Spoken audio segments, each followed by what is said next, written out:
when we speak about what is the Antichrist energy, the Antichrist energy is the inversion of the Holy Spirit. So, for example, the Antichrist energy makes the body primary, makes the mind primary, makes the ego primary, and everything divine secondary. In your process, you will reverse this. So when in the past, in your perspective, thought was more important than feeling, it will switch. Now feeling will be your evidence. And when I say feeling, I don't mean emotion. Even though it can be a part of it, a feeling can generate an emotion, especially if it's, for example, past life memory, or if it is memory of another species. When we get in contact with that, what can happen, of course, that there will be emotional moments, for example, emotional moments of a sense of coming home, or a sense of reunion, or a sense of remembrance, which can be celebrated. It's beautiful. But what I'm trying to say is that feeling is before thought. Thought is secondary. So it's important that you begin switching that up. Take your feeling as evidence, but not your thoughts. Your thoughts are secondary. The explanations come later. Your feeling is the direct knowing and the direct experience of what is going on. So when your feeling says, well, that's a galactic energy, I'm tuning into an alien species, right? In that moment, if the feeling is instigated by your higher mind, that is evidence. But we have all been trained to believe that thoughts are more valid than feelings. So in that moment, we doubt the feeling. And actually, over the years in my own practice, it has become very obvious that the initial feeling is usually true. The initial spontaneous feeling is reality. And then what comes after is when the ego starts messing with the experience. It tries to explain it away. Does that make sense? And you need to understand, when you try to explain it in thought, you actually bring it down in density. It's kind of like you're settling for a lesser explanation than the actual experience, which is a much more complete explanation in terms of feeling and sensing and knowing. So you need to start trusting your senses, because we have all been raised in a slave system, and a slave system is designed to irritate the guidance system of every inhabitant, which is another word for it is gaslighting. When your teacher in school tells you, no, you're not feeling the way you're feeling, you're insane, we are right. So when you've been taught this way, you're being taught to become hostile towards your guidance system. But your guidance system always knew. Deep down, it always knew what was going on. So now the need for explanation is the ego's need for feeling safe. But in your feeling, you already know what it is. You actually don't need an explanation. It's just you don't trust your feelings, so you're looking for confirmation. Which is fine, which is a part of the spiritual process, that in the beginning, when you're leaving the conditioning behind, the matrix conditioning, when you give it up piece by piece, naturally your mind will be afraid, because now it's entering something so much vaster, where it feels it has very little reference points to orient itself. Feels like it's plunging into the great ocean and it can't see the horizons. The mind gets scared. Its fear of death gets triggered. So it constantly wants to negotiate with God and wants to say, well, can I not get an explanation for this? Can I not get this in certain increments? So the mind is trying to slow down the process in some ways, until at some point the mind becomes an ally and actually understands it much better and surrenders and tries to create less obstruction, and integrations happen faster.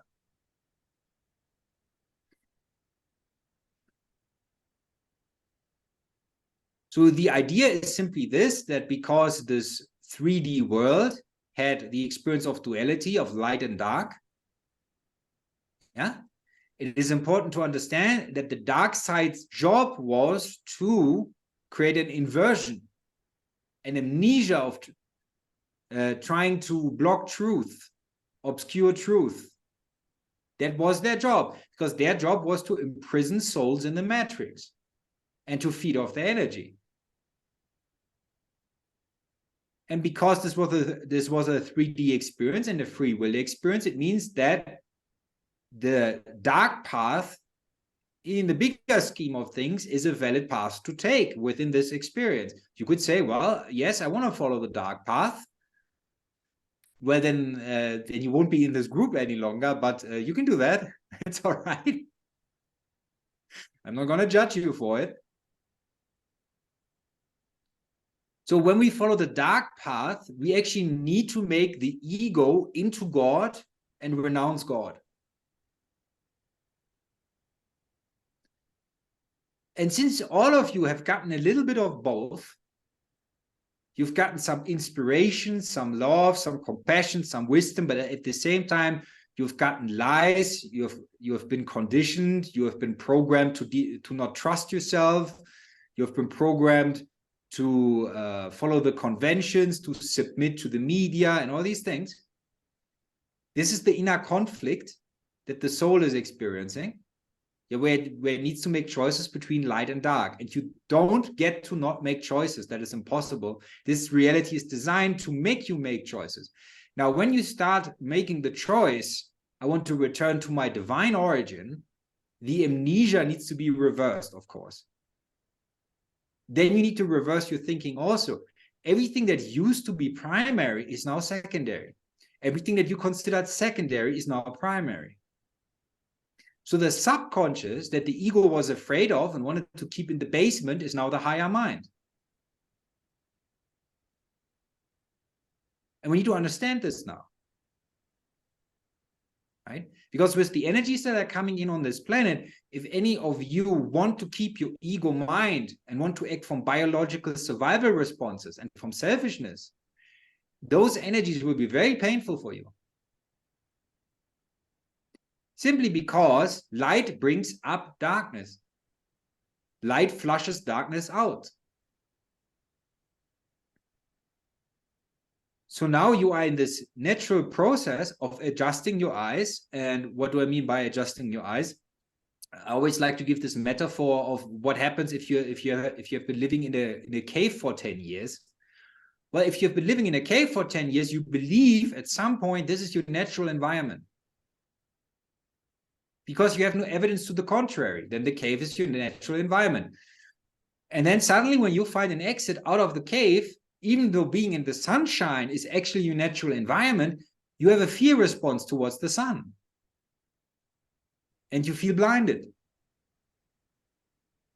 Of course, your eyes will adjust, but if you get scared, you run back into the cave and your eyes will never adjust. So now we need to understand what scares us is the fear of death, but it's actually the fear of expansion, it's the fear of remembrance.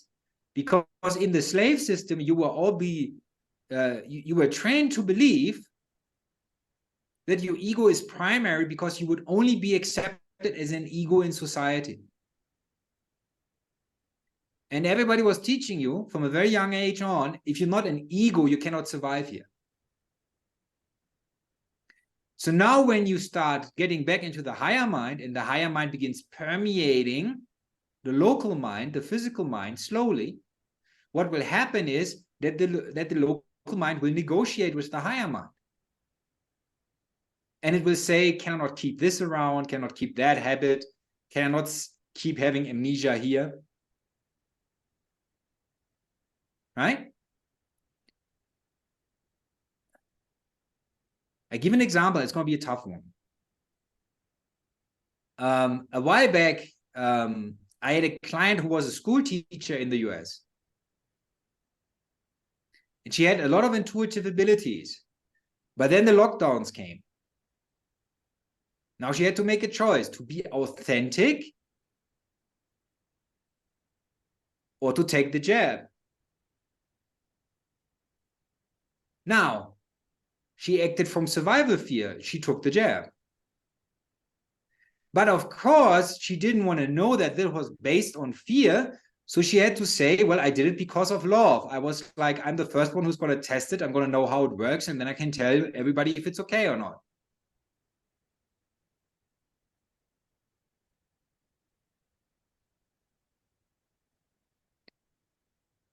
So our local mind will argue from the perspective of survival. And it will say, I cannot survive in this society if I don't conform. Now, your higher mind gives you completely different information. Your higher mind says, radiate, be your original self, break the matrix down just by being present as who you are. Breathe in the light of the creator and breathe it into the world. But that sounds too much like Jesus Christ for most of you. So there's this old saying, you cannot serve two masters. You need to understand this now. This is very important. You cannot say, I keep my foot 50% in the matrix and 50% I live a spiritual life. That is impossible. If you try to do that, you will be corrupt. And you will not come into alignment with your higher mind. Yeah. And again, we always rationalize fear. We explain it away. Oh, this is not fear that I'm acting from. I'm acting from compassion and from love. No, you're not. But in your heart of hearts, you know. And then it's simply the question, do we check in with our hearts or do we find it too painful to check in with our hearts?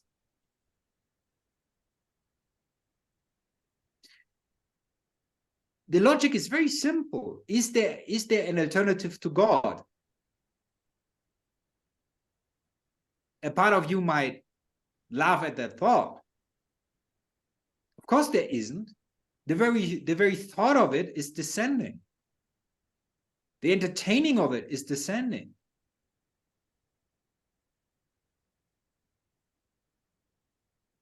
There is no alternative to Father, Mother, God. Right? And our egos are negotiating. They're looking for alternatives. Can I give this spiritual life? But then there is an idea of not giving yourself fully to the spiritual life. Only to the degree that it doesn't scare my mind too much. Only to the degree that I can have my guilty pleasures around or my habits and addictions, keep them going. And in order to not feel bad about it, I need to explain that to me in some way that I come out as the hero.